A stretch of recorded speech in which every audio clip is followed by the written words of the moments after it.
Good afternoon, ladies and gentlemen. Welcome to this day's exciting program. The Good Governors Hour.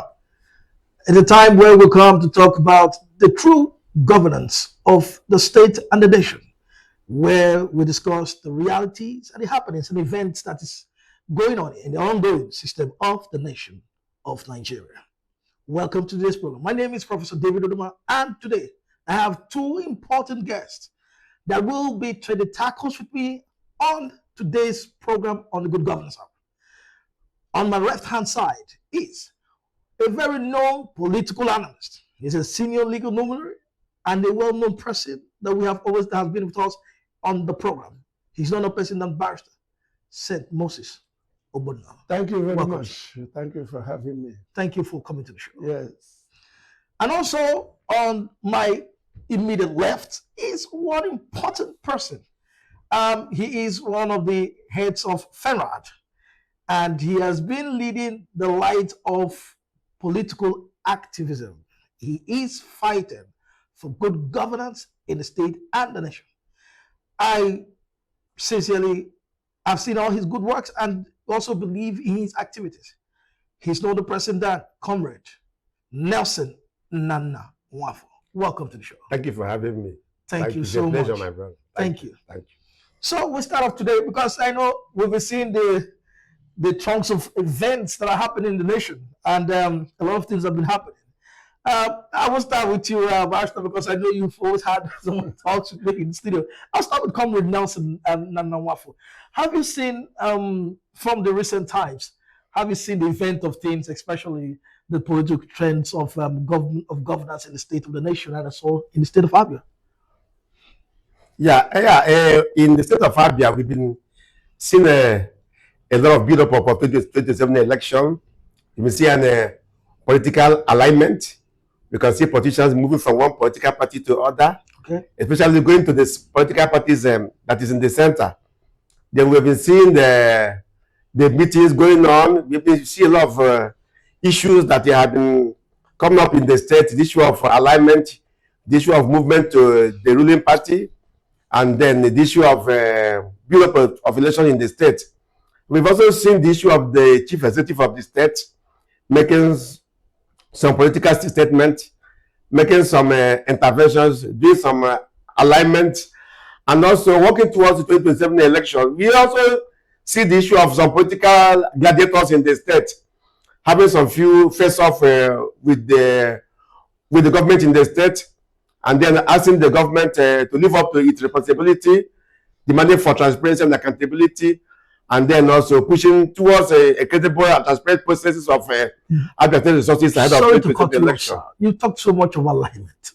Now, don't you think these alignments that you are talking about, is it geared towards a common interest, a common goal that is meant to deal with the interest of the people? Or is it about a particular self-interest of a people coming together to achieve their own personal goal in the course of the forthcoming 2027 elections? Because these are political warlords. They have what they, and they've always been saying that politics is a business and it's an enterprise of business for them. Yeah, we have seen a lot of political alignments, and most of them are geared towards personal political interest, not the interest of the people.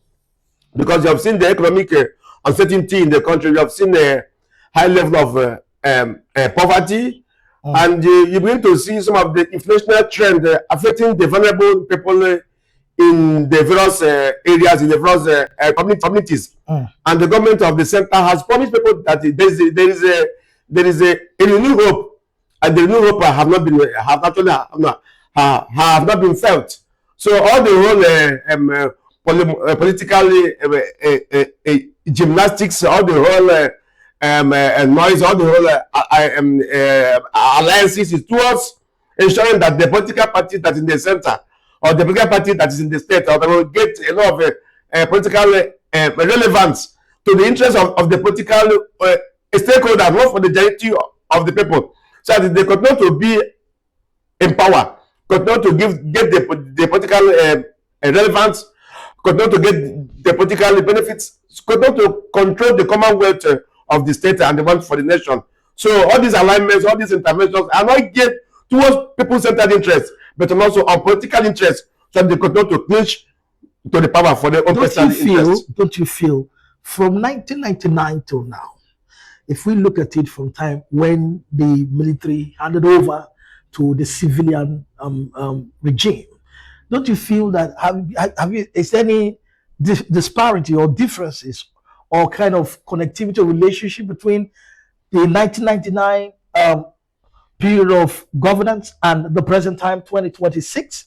Because we know that it started with democracy, and at the time democracy, I don't know if will I say it had phased out or it was a continuity. I don't know to you how it feel. Would you see it as a phase out democracy or a continuity of democracy? Because we have always seen that it has not been the way it used to be, because it has always been particularly geared for the people at the time, but later started going for the minority, which is the political warlords that we have in the state. Do you think that with this state of movement, I mean generational trend change, can it be a revolutionary change to the cause of the effect of the political crisis that we have in this nation? Yeah, actually, what has happened is that a democracy are evolving, but actually, at some point, are we having a true state of democracy? We begin to retrogress. Are we having a true state of democracy? The progress that we have made, we really lost it in some time now. As a project happening right now, that the voice of the people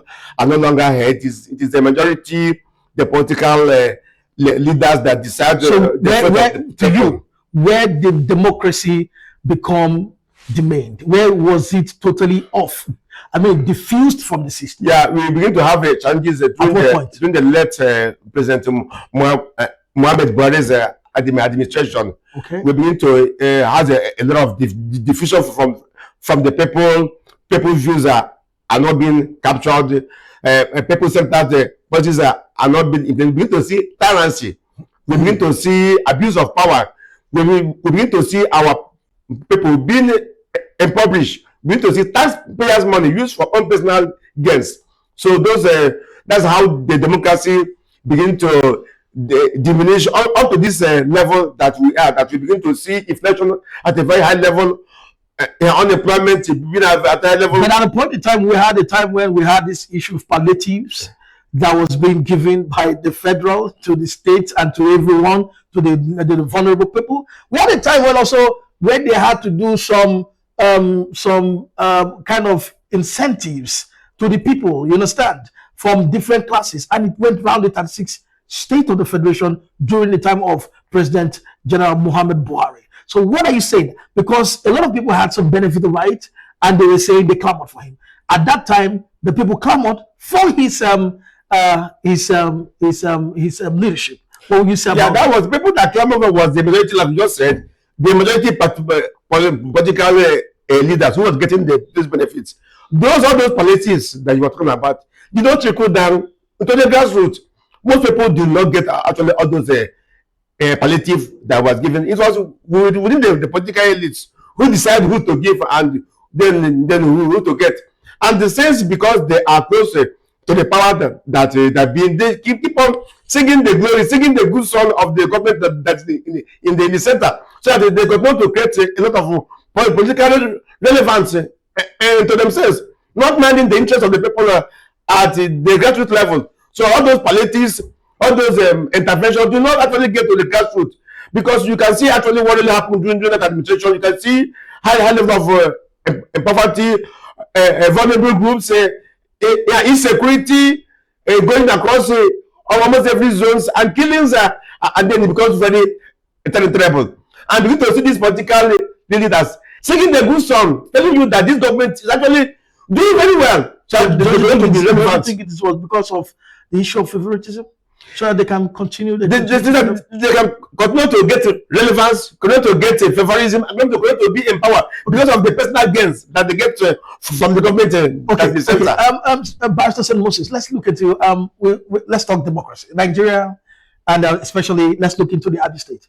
Have you seen democracy thrive from 1999 till now? Democracy is defined as government of the people, by the people. Okay. And for the people. That for the people is very important. That means it is the people who decides who governs them. for their interest, not people who governs them for the governance interest. The way Nigeria is going and the way Abia State is going, nobody is interested in himself. None. People are so impoverished that the prayer of give us this day our daily bread is what everybody is singing. Once you are giving peanuts, you begin to sing. So are you saying like that? You begin to sing on your mind. So are you saying we've not had a true state of democracy in the state? In Nigeria, even in Nigeria too? There is no, from 1999 to now? There is no true state of So are you telling me that? Then tell us. Tell us in sincerity. What we are having, tell us in sincerity. Are you saying that the leaders we've had have not been able to prove a state of true democracy, trying to give the right means, the true dividends of democracy to the people, their values and their rights, and also their benefits? When we left the militocracy yes, into democracy, the first democratic government was that of Obasanjo. Yes. I remember very vividly that Obasanjo tried very well to listen to the masses. Okay. He tried very well to make sure. I remember one occasion where Obasanjo was attending a public occasion. Yes. And an army man was flogging. Yes, a civilian. A civilian. Yes. Obasanjo, the president who was addressing the people, moved and they snatched the koboko from the army man and flogged the army man.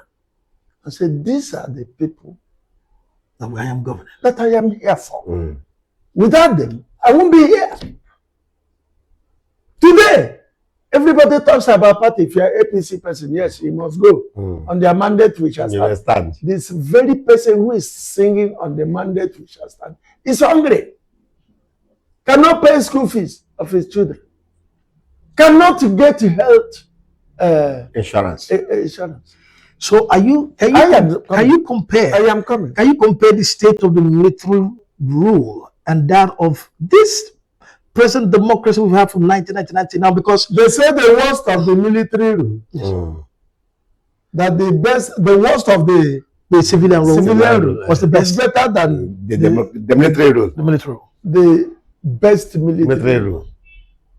The worst of the. I don't think the worst they were talking about is the worst civilian rule we are seeing now. Now. Because there has never been a time of the military rule we saw banditry, rechristened we saw Boko Haram, terrorism, rechristened to banditry. Listen, I like what is happening now. Those two heads who knew what we are suffering, who planned what we are suffering, who are executing what we are suffering, are not clashing. And the El-Rufai, they are clashing. We are now beginning to hear that the government taps our phones. That they are now tapping our phones. And when the El-Rufai said that, we quickly remember that a brigadier general was captured and he sent signal to the base. And that signal he sent, Boko Haram went where he was hiding and captured it. Till today, nobody has told us who was or who ought to have received the signal. How did that signal escape to the Boko Haram? Remember, we are asked to register our phones. Yes. You have BVAS. No, BVN. You have a BVN. I also have name. And they say that if you don't have it, you can't open an account. So that we will be traced. Now they are saying we register TIN. TIN number now. Now we have SCUM. The one they call SCUM. We are registering all that. For companies. And as we are registering all, it is to trace whom I am, what I am, and the things I will become. Yet all these things are available. When the bandits, the Christian bandits, they are the Christian bandits, strike, nobody tells us who struck, where they are. The only thing we hear is that our people who are kidnapped have been rescued. Who kidnapped them? Nobody is saying. But we've had El-Rufai said one thing. We don't need to throw under the ground, under the carpet. Says, but we've I am had, about to be kidnapped. I'm about to be arrested. No, he says, arrested. He said he was about to be arrested. he says, I am about to be abducted. Adopted. Now, you see, Know their temperature. yes, okay. Nobody says it's not true. He was arrested. Which means, That means he had refrained the conversation. he says, we tapped Nuhu. Remember, there was a conversation. He is also saying that Nuhu has imported chemical weapon They want to poison him. that will poison. No, he didn't say it was him. He's now asking, this chemical weapon, whom do you want to use it to poison? Is it your political opponent? Listen where the danger is. If he says he was going to be abducted and he's abducted, the same tapping of Phones. may also be the same tapping that the chemical weapon. We want the presidency not to push these things aside. You see, like what I want to ask you, I said, you know, we've had democracy for like 26, 27 years or 28 years in Nigeria. And democracy has, like, in its own time, look at it has thrived. What I'm saying is that what has been the benefit of this democracy? Because in the area of the economic tides, the area of the resources, the privatization of the income rate, what has been the benefit in the area of education?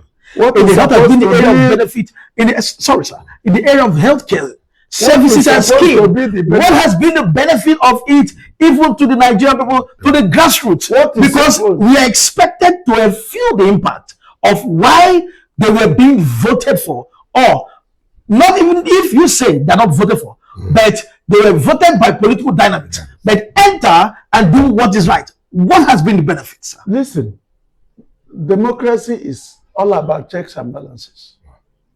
That's why we have three arms of government: the executive, the legislature, and judiciary. And once these three arms of government fuse together, there's no democracy. We're having Militarycracy. in civilian government. Because why we avoid the military government is because there is no checks and balances. balances. There is no three arms of government. In civil government, we ought to have three arms of government where the executive policy will be checkmated But there's by the executive legislatures. and the judiciary will interpret that what we are doing, Yes, if we go by what the Constitution. Constitution says, it's not. But a situation, the executive will now tell you, if you don't agree with me, go to court. Court. And you go to court, the court will be doing what the executive wants. The legislator will be in the open space to tell us they don't want transmission of results in good, in real time. which means they want it to be transmitted according to their whims. With, Okay, sir. Yes, let's finish this area. Yes. This area is very important. Now, if you say we're in democracy, that people ought to benefit, we ought to have checks and balances. The Senate ought to ask Amotepo, is that his name? Yes. Why are you bringing 887 billion budget for 2027 elections? How much again, sir? 887 billion naira. Okay.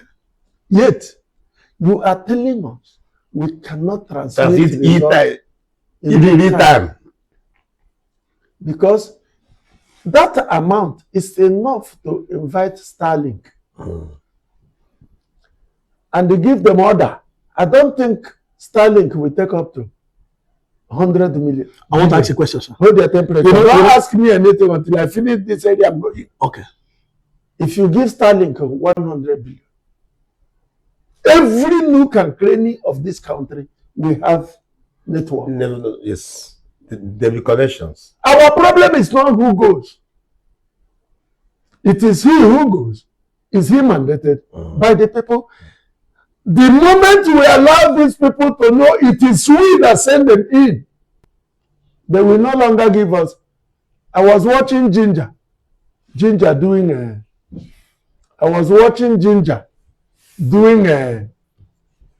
empowerment. After watching Ginger doing empowerment, I was satisfied that there's only 3 persons that have done empowerment. Natasha from the red chamber, Ginger from the green chamber, and Erondo Jr. in the House of in that level. I wanted to ask this question. You cannot come and begin to give us quarter bag of rice. I want to ask this and you tell me. I want to ask this question. You have been part of the system a lot of times. You have been part of the system in the issue of politics in Nigeria and the state. Has there been any true and fair election that you've ever known that have been conducted in the system of the Nigerian electoral system? Yes, politics? During Humphrey Nwosu. Apart from Humphrey, hold their temperature. You say from 1999. You say from 1999. Hold their temperature. Decency. From 1999. Do you remember that Mahmoud, the immediate past chairman of INEC, said in 2022 that we have 90% of electoral network in this country. Mahmoud, yes. Mahmoud, 90. When he introduced BVAS. And we clapped for him. Apart from the glitch on the presidential elections, there was 90%. Yes. 2022. We're in 2026. People like Ojo Sokale is telling me that the people in his place doesn't use POS. Where there's network. That there is no network in this place. When they are using POS at the square in his marketplace, and POS is using internet connectivity. You are going extremely We have had, I said, in the time of Humphrey Nwosu, yes. In the time of Obasanjo, now after before Obasanjo was elected, there was a fair election. After the days of Obasanjo, what has happened? After when we entered Jonathan, there was free and fair election. Yes. Okay. But after the days of free and fair elections stopped dropping, stopped going, when Jonathan wanted to come for second tenure, they compromised against him. That was when we began to banditry and the election practice and processes. Election this, election by the very actors who are fighting themselves. They know how it started. Listen, Jonathan, when the election was, the result was mentioned by Mahmoud. He knew that the election had been compromised. But he says he was the first to congratulate. So now, now from the days of President Goodluck Ebele Jonathan, when the democracy was compromised, we have never had a good and fair election. And we are going now, where the National Assembly senators of APC are telling us openly, no to electronic transmission. Means now, and the way the governors have been. I ask this question: if there is a transmission of this election, don't you think that there can also be a technical hijacking or a technical glitch? No. In the course of transmitting these results. Let me come in. Let me come in. Yes. See what we're asking for, because in real time. Yes. Real time is like Baza just talked about. e-transitions means it's not going to be handwritten. There will be no time that we say that there is no network that people can vote and you write their names. It will pass through the beavers. And what we are saying is that it has to transit through e-transition. Most times in some areas, there could not be network. Election result was submitted at 2:41 for example, and there was no network. And it was transited. By 3:15, the network has come. It has delivered. The network we said the election was transited at 2:14. It was due to be recorded on the online transition. That is actually what we are saying. We're not saying that finish elections by 4, go to by 5, and begin to transit the result. Yeah. And by that time, something might have done to the election result that was counted at the polling unit. So we are saying real time at the time that you're counting the poll, the election has to be transited, and I make a portal center. We have to be viewing the result. Even at real time phone calls, I still say it again. Just like what the barrister just said at this moment, that phones were tapped real time at the same time the phone calls were being made. Don't you think at the real time when the election transmission is on that it cannot be tapped? No, it cannot be hijacked. It cannot have some mistake. The transmission is not going by phone call. I'm not saying by phone call. Listen, it is by code. It's by code. I have explained it here. These are electronic. Know their temperature. These are technical electronic. No. It's by code. Code is never hijacked. That's why we have never bought MTN recharge card and recharge it and it goes to Glo. Can never. Once you say star 333 hash, You go to the network. you put your PIN. The PIN is your electoral Your pre-unit code and your voters number. No number. It Number. it. Hash. It opens for you, not for me. I'm still saying it. What's your It temperature? can be technical. It's not true. It's very possible. It's not true Because even in case of transmission of the result, it can be hijacked electronically. No, I have the course. The next program we will have here, we will call members of the NCC. Fine. About time to call them. Fine. And they say if there is network, It might there is delay. network. It might delay, but it will go. But the moment you go to where there is network, It will go. and the moment you recharge, your handset will tell you If you have recharged successfully. on so time, it was delivered. You understand? You will get the alert. Is it me that didn't go to? I went to POS this afternoon to withdraw money, and the moment it went, the printout came. How I will many? have my printout to say I have. How voted many for the president. Nigerians will be willing to use Every Nigerian to do the transmission? No, we are Like saying what you just said. Listen, no, let me It is not through the phone. The INEC has already provided the beavers, and there is a electronic gadgets. Structures in these beavers. We are saying unlike before, when you do your accreditation, then you vote. Yes. I'm saying, but we are saying once you vote, the beavers already transmit the result immediately to the INEC viewing center, and the peradventure you did it by 2 something, and there was no network like you just said. But when it will be delivered, you should have done it by 2 something that you did it, and it will be counted in the INEC database, which you can on your own can go to the back end and get this Comrade, all this information. in the last election and the senior legal luminary, there were many times that beavers results were transmitted, and in the course of transmission, the result that was called was different from the result that was That's different from what different polling everybody units. wants.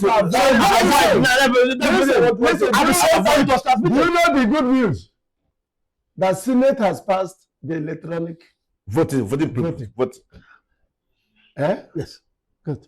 If you are saying in the alternative where there is no network, they use write-up, isn't it? Yeah. The manual. We will now know that why the electronic thing is going.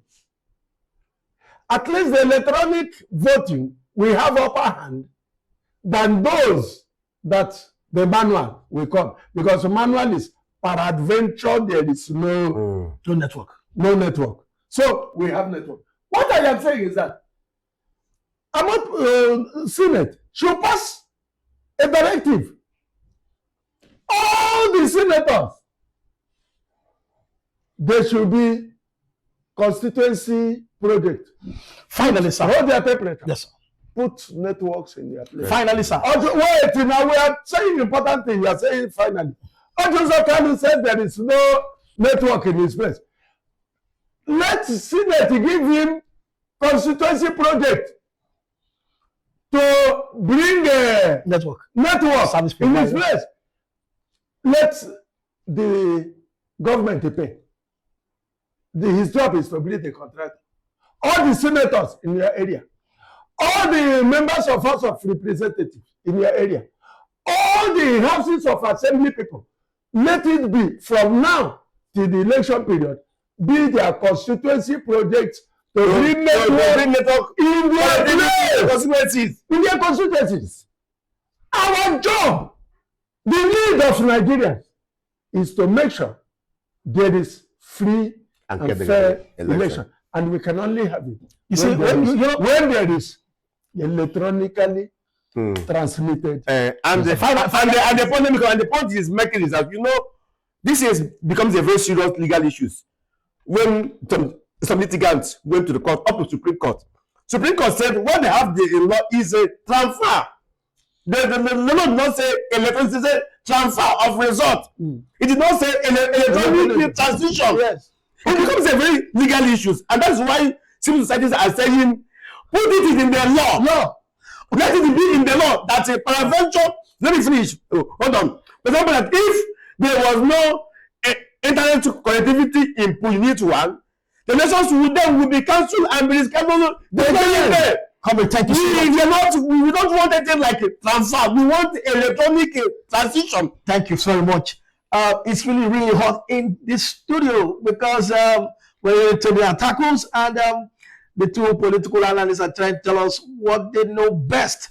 When we return from the commercial break, we will continue with the good governance are right here in the studio. Thank you.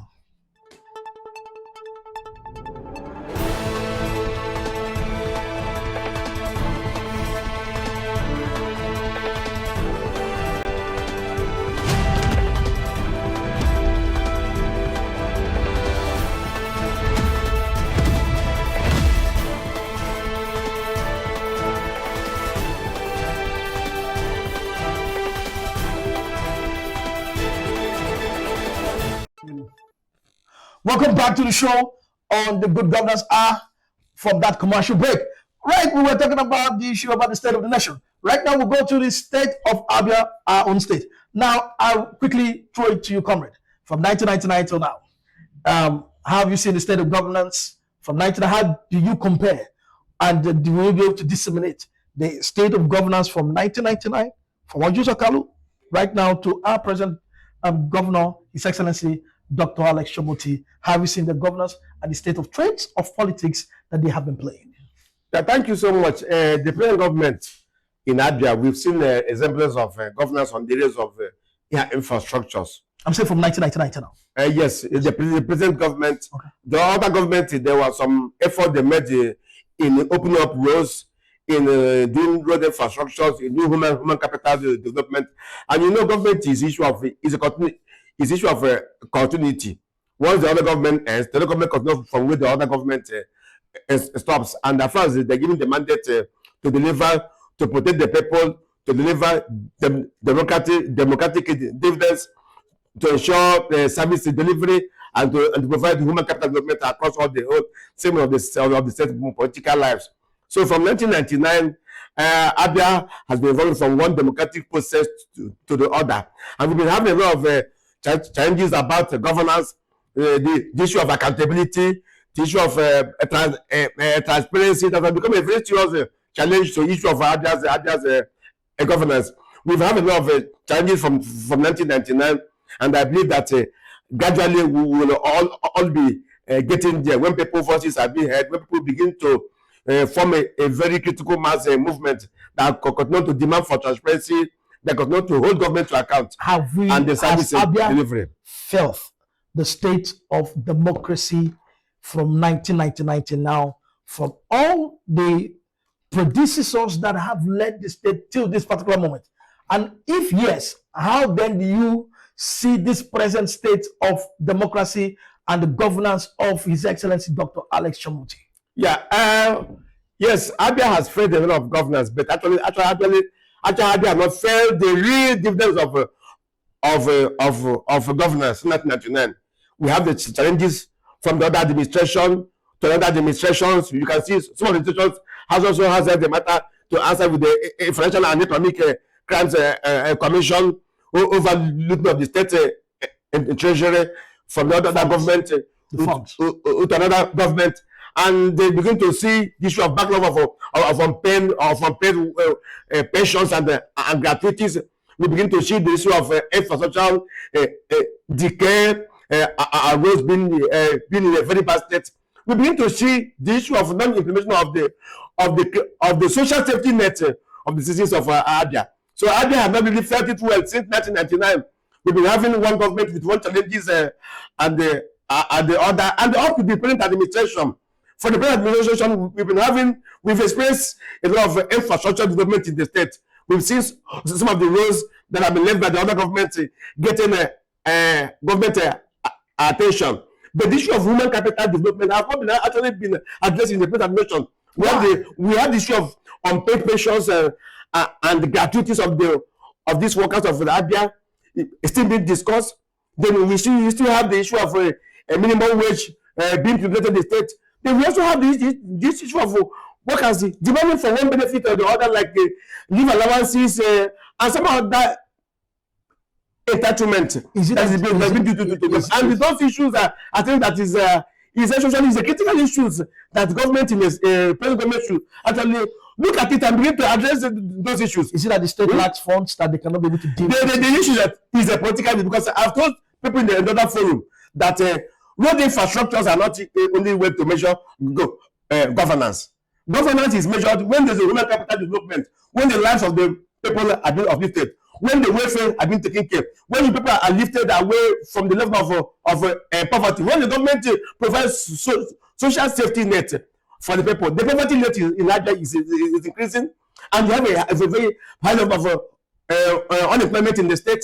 But we can see a lot of infrastructures in the state. So it's not a way to measure governance, because the government might have done well on the areas of infrastructures, but human capital development becomes a very serious a challenge. So that's why we are advocating that as the democratic tenure and governance in Abia move from one government to the other, we cannot to move for a place where social safety net has to become a very serious priority to the government, and also welfare of the civil servants is also very key, so that we can continue to create that environment, so that we can address the vulnerable impact that is affecting the well-being of the people of Abia. Barrister Said Moses, do you accept what Comrade is saying? Because he's saying, for me, I can say that human capital development has not really thrived in the state. What do you really assess in the state of governance? We have the democracy, or where there is development, was in the administration of Okezie Ikpeazu, and now administration of Oti.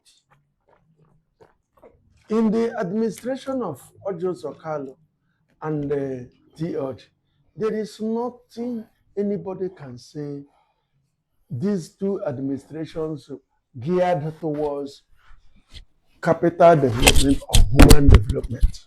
None. When Okezie Ikpeazu came, apart from road rehabilitation, because there was nothing on ground, absolute nothing on ground when Okezie Ikpeazu came. It was during Okezie Ikpeazu we began to hear what is made in Aba products, sending Aba apprentice to China. Aba garments, About fabric. About fabric and garments, something. Yes. It was under Okezie Ikpeazu, which we also expect Oti to continue. It is not only construction of roads. No, construction of road is one. Those who will drive on the road, their stomach. All right? Everybody knows that Aba is the capital commercial hub of Africa. When you build the area and you give shops to area people, and you do not go to improve on made in Aba, Cameroonians come here to buy. Up to Ghanaians come here to buy. Made in Aba. I remember I told Okeje when he was in power, say, made in Aba, it's not in Ariari. If you reach Ingwa Road, inside Obohia or Hanko, that is where you saw. When I was in university, I was selling tie. This tie. Yeah. I will go into the market and buy silk material and go to buy. You see people who will sew tie. I will go and buy okreka tie. Use the label. The label. Christian Dior. Saint Michael. All those expensive labels. Use super glue to put it on the tie. Tie that cost me 2 naira in Aba. I sold them 25 naira in Enugu to a boutique. I remember one thing that happened at Sports Creation. I went to Sports Creation with my tie during Christmas period. Somebody directed me there. I saw the man in Enugu. He saw my tie and said, this is very beautiful. He bought 50 from me, 25 naira each. As he was hanging it, his friend drove it. I said, yeah, I'm going for Christmas, so I need the ties I will give as souvenir to my people. You know, who reach me. Say, yeah, these ties are beautiful. I was still there. I have not been paid. 25 naira each. I bought it. The cost of production in Aba was 2 naira. He bought 100 from me. And no, he bought 1,000 from me. And this man who came and said, give me 100. At 5, the man who came, he's asking his boy, who was hanging my tire, not paid, yet paid, 25 naira. Sports Creation asked him, okay, how much do you say this thing? That's 500 naira each. Say, wrap 100 for me. And he paid. The man was looking at me. I didn't utter any word. When the man left, he said, welcome. He won't say, that's no wonder. I thought we were going to make monkey noise. It's a nice for way. I've sold my tires to you. And you sold their own. You're selling your own. 25 naira. 500 naira. These are made in Aba.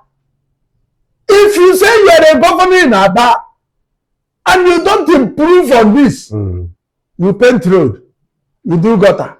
They are necessary. Now, but make the youth, the commercial people. Now, the senior legal luminary, you just said something that just striking me, just touched me.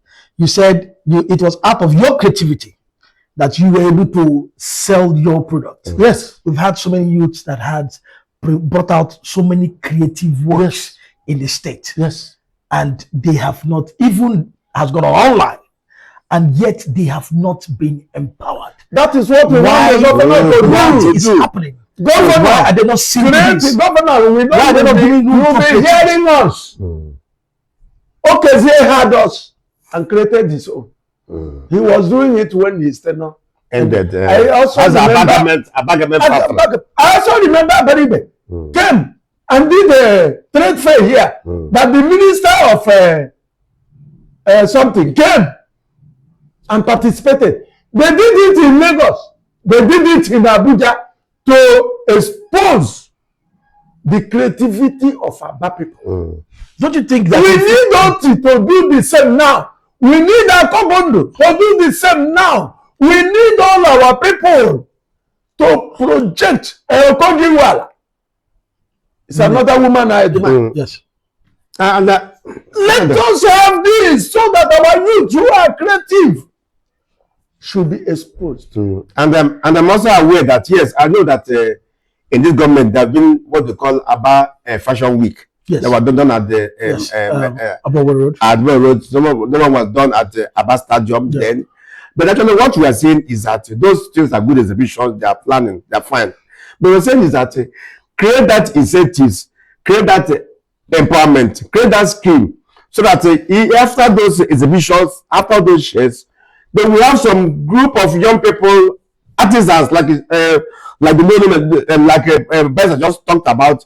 That is in an area that's been into shoe making, into textile making, into some other informal value chain. That government will set up an industrial hub that would be actually have all the whole equipments, all the machineries, all the power, all the securities, so that they can continue to come there and begin to mass produce all these things that they have learned. Create a very sustainable environment for them, provide the equipment for them, provide a macro credit soft loan for them, and also make it them to become more self reliance, so that there will be much production of all these informal value chain interventions, so that it can continue to complement Aba as a commercial hub center. But that when those things are not actually involved, you need to see only market. You need to see ratio of fashion program being done. But going to the grassroots, you cannot see a sizable number of people who have also received empowerment from that particular Now, the government program. is talking about 60 years incentive or kind of social welfare services for those who are 60 years upward.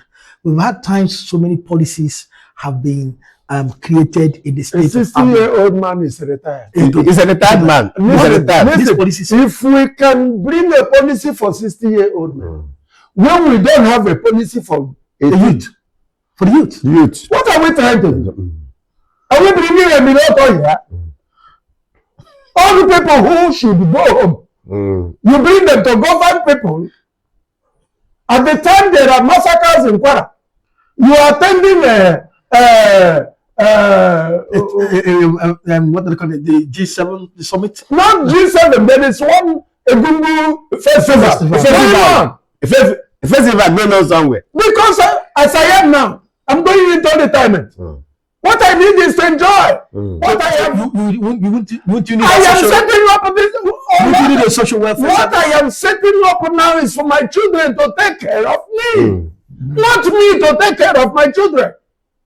If the governor wants, if anybody is advising him on 60-year-old men welfare services, when he has not taken care of the youth, TB Joshua says, take care of your youth. And the creativity of the youth are dying. The youth will come and take these things over from you. So Yeah. you talk And about yes, it's actually very key. It's important as we talked about. The youth empowerment is actually very, very key. Because I was thinking by now that the government have come up with a state youth policy or scheme. for scheme development and entrepreneurship that are going to develop capacity for youth, create employment, submit them with microcredit scheme, and also bring entrepreneurships into the whole program that going to empower youth. The 60 years welfare bill for the old people is a good plan, but it will only happen when there is a sustainable environment that can put for our youth, because they say youth are the leaders of tomorrow. But in a state where we already have some fields of low-hanging fruits, I disagree. The youths are not leaders of tomorrow. of tomorrow. Tomorrow can never come. That's why they have never made. in They Nigerian are context, youth of today. in Nigerian Empower context, them today for me yes, today. that's what Tomorrow doesn't come. Have you lived into tomorrow? in Nigerian context, Have you lived today?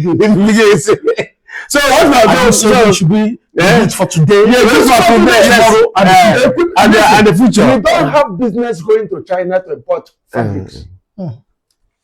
Do you know that Aba garments About what? Fabrics. Abandonment factory. Factory. That was set up by the last. Should be the first, though. Yes. We just saw a dilapidation. We saw a kind of a If you are a government that wants to make the youth to revive these things for youth, we have youth who are working, who are creative, who are able. Do you see the governor return in 2027? Because APC has really geared up and fired up The their power. governor Because now, returns- just yesterday, the APC, the All Progressive Congress, had a Congress Meeting. for meeting with the stakeholders and political warlords, and they were saying that we are ready for 2027. Even if we are giving our votes to the presidency, the President Bola Ahmed Tinubu, that come 2027, we are also going to give a good run for the money to the governor of Abia State. Do you see the governor coming back? Because The governor will come opposition back. party is He really doing will do his 8 years. If he and if- listens. okay. Jesus Christ asked his people, whom do people say I am? If what he asks that question and we tell him what the people, even those working with him, says he is, he will come back. But if he believes Iloru is intact, or Hafia is intact, he sees people at the stadium singing praises. Now why? But with this, When they come, shall come to become. with this leadership hitches is having with the 1.2 billion naira industrial park expenditure, and yet there was nothing to show for it. The issue of the smart schools and the amount of That money. is when The he issue will of now know also whom the people- the issue of we've had the 210 million for He the will photocopy. now know So who these are the the things. people say he is. Yes, And do you think it is better it is done now. And he retraces his steps. Yes. Yes, even the view the masses. Yes. If he's believing that he painted the one road or the other. And you say he paid that there was no work he did. He didn't work. Build any road? Didn't he do something? Yeah. Are you saying We that the asked him governor at that time, Alexa which are the roads you built? He has time and opportunity to build those roads. He will account to us. At 2027, it will not be Uhuru. We will vote him that has worked. Him that will work. Not Ogapo. That's not what we're going to do there. Listen, let me tell you. Governor T is working. He has enough money to work more. Let him not be deceived by the people who are giving some. use the money you have. You want 5 You years? want 5 years. Audience. Set up all deserts. You should work with deserts. Let deserts tell them in their rural areas what they need. Let him use deserts and work.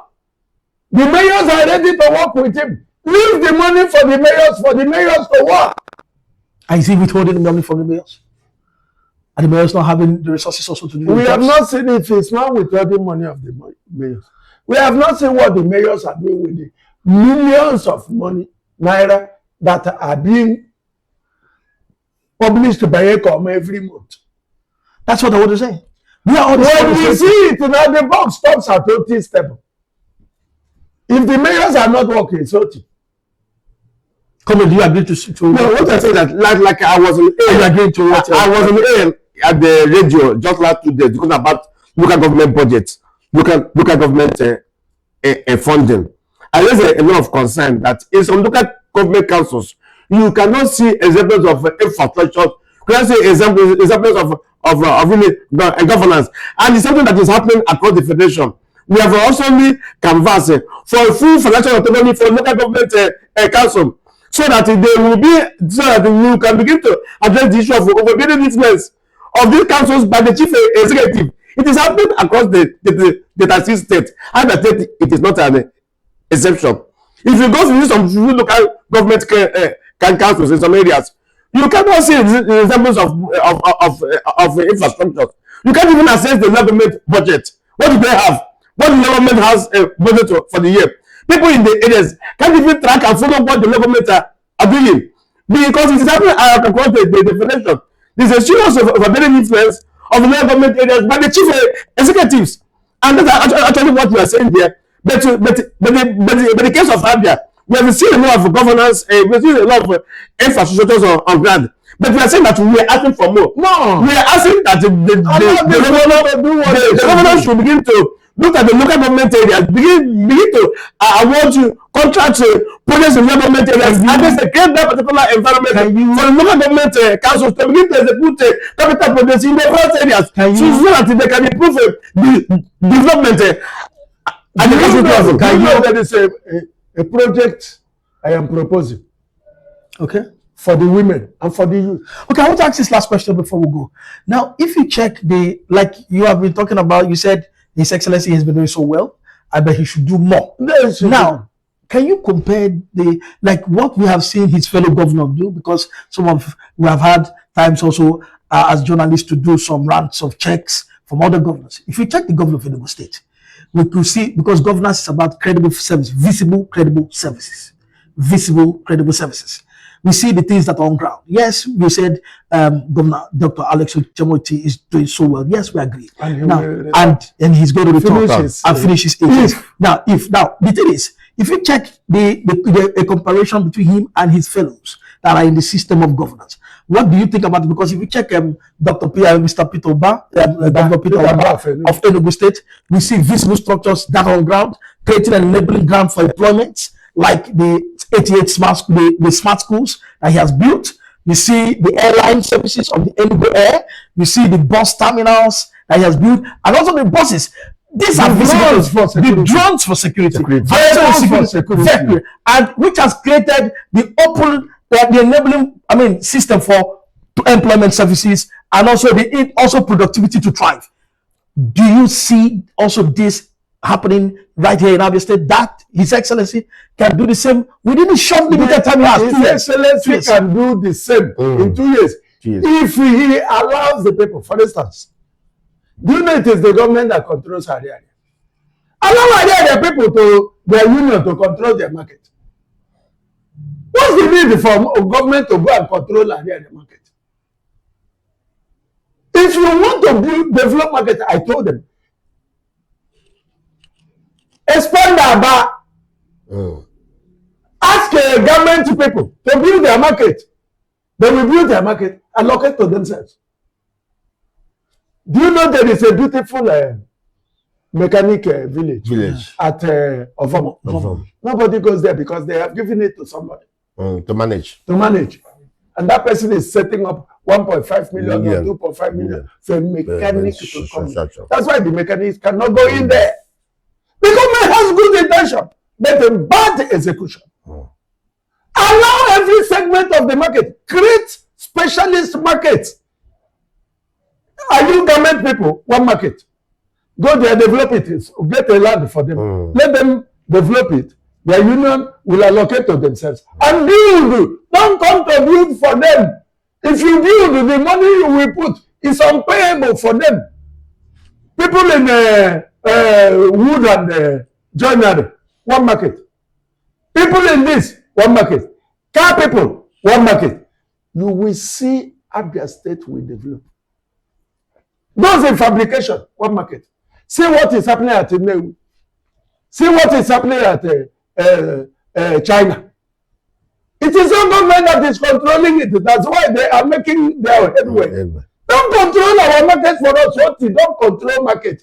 Give these people chance to control. And Rio Titoya, it will always be praiseworthy on you as the man in whose regime it is done.